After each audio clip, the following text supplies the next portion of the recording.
कि जो संत हैं वो विद्या विनय से संपन्न ब्राह्मण में, गाय में, कुत्ते में, चांडाल में, हाथी में एक ही परमात्मा तत्व को देखते हैं जो है विराजमान है।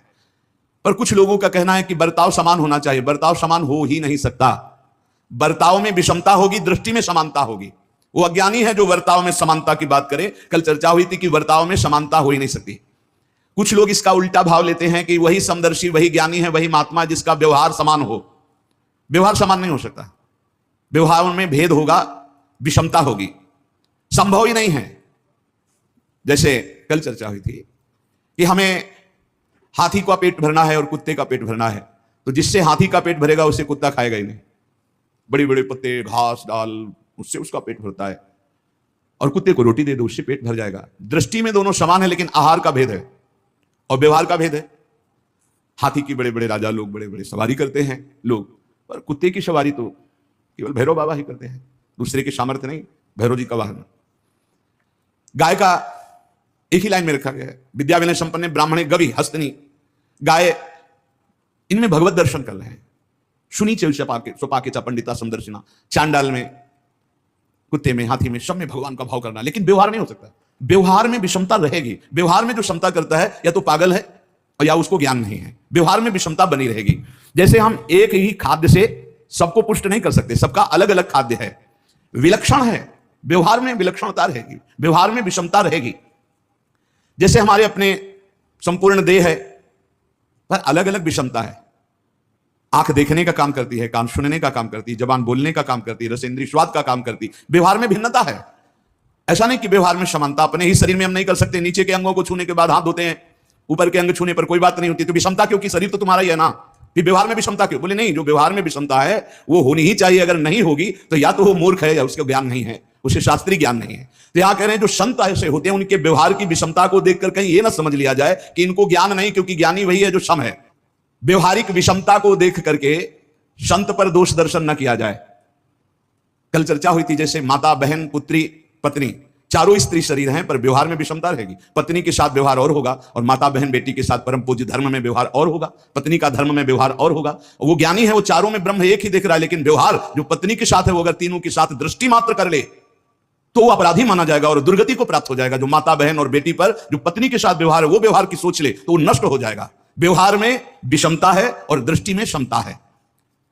जो ज्ञानी महापुरुष, संत महापुरुष हैं, प्रश्न होता है कि लोग उनकी निंदा करते हैं, अपमान करते हैं, तो निंदा और अपमान होने पर क्या उनको दुख होता है? जैसा अपने को हो, कोई निंदा करे, अपमान करे तो दुख होता है, स्तुति करे, सम्मान करे तो सुख होता है साधारण को। तो क्या जो भगवत प्राप्ति के मार्ग में चलने वाले साधक हैं, संत जन हैं, जिनको भगवत प्राप्ति हो चुकी, दोनों को समान ही कहा जाता है? एक जो भगवत प्राप्ति होने वाला है साधक, जो भगवत प्राप्ति की तीव्र लालसा है, और ये जो भगवत प्राप्त है, ये एक ही पंक्ति में है, कोई अंतर नहीं इनमें। संतों की निंदा या अपमान जब होता है उनको दुख होता है कि नहीं? अगर दुख नहीं होता तो क्या खुशी होती है? कैसी स्थिति होती जब संत की निंदा होती है और अपमान होता है? पहले तो क्षमता की बात का कि संत के आचरण में विषमता दिखाई देगी, उसकी दृष्टि में क्षमता होती है, जैसे उदाहरणों में बताया गया। अब यहां उत्तर दे रहे हैं कि वो दोनों बातों से ही बड़ा विलक्षण होता है। जब कोई निंदा अपमान करता है तो साधारण मनुष्य को दुख होता है। तो आपने पूछा क्या उनको दुख होता है? बोले नहीं। तो क्या उन्हें सुख होता है? बोले नहीं। एक विलक्षण स्थिति होती है जो दुख सुख से परे है। अब लोगों की स्थिति केवल दुख और सुख में होती है, और संत की स्थिति दुख और सुख से परे होती है। सुख दुखे समय कृत्वा, ना हर्ष है न शोक है। जहां मान, अपमान, निंदा, स्तुति में किंचन मात्र ना हर्ष न शोक, वो संत है। न शोक हुआ न हर्ष हुआ। तो क्या संत की कोई निंदा करे, अपमान करे तो वो लोग प्रतिकार नहीं करते? दोनों बातें हो सकती हैं। अपमान, निंदा होने पर वो शांत सम भी रह सकते हैं और भारी प्रतिकार भी कर सकते हैं। भारी प्रतिकार करने पर भी उनके हृदय में न राग है न द्वेष है। दोनों बातें हैं। वो प्रतिकार भी कर सकते हैं, जगत मंगल के लिए करना पड़ेगा। जैसे कबीरदास जी ने भीड़ ना जमा हो इसलिए काशी की एक वैश्या को लेकर पूरी नगरी में घूम गए। अब लोगों की श्रद्धा तो ऐसे ही है, कोई विशेष निष्ठावान होते हैं, नहीं तो सद्गुण और वाहवाही को देखकर भीड़ इकट्ठा होती है। सद्गुण और वाहवाही, जरा सा दुर्गुण दुराचार का प्रचार हो जाए, जरा सा झूठी, भीड़ हटने लगेगी। वो तो फिर लीला करके ऐसे वैश्या ने जो देखा कबीर शाह आए तो प्रणाम किया, कहा भगवान मेरी गली में आना आपकी निंदा का कारण हो जाएगा। तो उनका बेटा कुछ ऐसा ही मैं करवाना चाहता हूं कि हमारी निंदा हो, क्योंकि बहुत भीड़ आती है, भजन में विघ्न पड़ता है। बोले प्रभु जैसी आज्ञा। तो गंगा जल की बोतल हाथ में लेके तो पूरी काशी नगरी में हाहाकार मच गया। कोई कहता पहले से कहते थे ऐसे ही है, कोई कहता नहीं नहीं ये इनकी लीला है, बिल्कुल नहीं मान सकते, कुछ भी करे ये साक्षात भगवत प्राप्त महापुरुष है। बड़ी अलग अलग भावनाएं। कुछ ऐसे चुटके जो निष्ठावान थे वो जाकर दंडवत करते, बका भीड़ तो खत्म हो गई। राजा को अश्रद्धा हो गई, काशी नरेश को कि ऐसा भाई अगर लीला भी करनी तो ऐसी लीला जिससे हजारों की श्रद्धा का नाश हो जाए। बहुत कबीरदास जी वहां गए तो उतर के साष्टांग दंडवत करता, श्रद्धा ही खत्म हो गई तो साष्टांग दंड, तो जल लिया और शांत शांत शांत। उनका अब क्या लीला कर रहे हो, अब क्या शांत शांत? बोले जगन्नाथपुरी में उनके पार्षद के वस्त्र में आग लग गई, तो आग लग रही थी, उसको शांत किया। यहां से जगन्नाथपुरी की आग शांत कर रहे। तुरंत घोड़े दौड़ाए। कुछ समय बाद सूचना आई यहाँ कबीरदास जी यहाँ थे, उन्होंने ही आग बुझा, तो उनको लगा रहे तो सिद्ध चमत्कारी पुरुष। तो कभी कभी अपनी निंदा और अपनी प्रतिष्ठा का जो नाश करने वाले व्यवहार हैं वो दूसरों के कल्याण के लिए उनका प्रतिकार भी किया जाता है। जरूर ऐसा होता है, जीवन में ऐसा होता है। जो भगवत मार्ग में चलने वाले होते हैं ऐसा कुछ को सह लिया जाता है और कुछ का प्रतिकार किया जाता है। कभी कभी संत महापुरुषों को अपनी निंदा और अपमान करने वालों का भारी प्रतिकार करना पड़ता है, उनको उतरना पड़ता है। क्यों? क्योंकि हजारों की श्रद्धा का विषय होता है, हजारों की श्रद्धा का नाश उसमें हो जाता है। संसारिक पुरुषों को ऐसा लगता है ऐसा कैसे हो सकता है, तो तुम प्रभु को नहीं जानते इसलिए तुम्हारे हृदय में सब। एक दिन चर्चा में सुनाया था कि अगर पत्थर में कमल खिल गए हैं ऐसा कोई कह दे और वो नाम जापक है तो मान लेना ऐसा हो सकता है।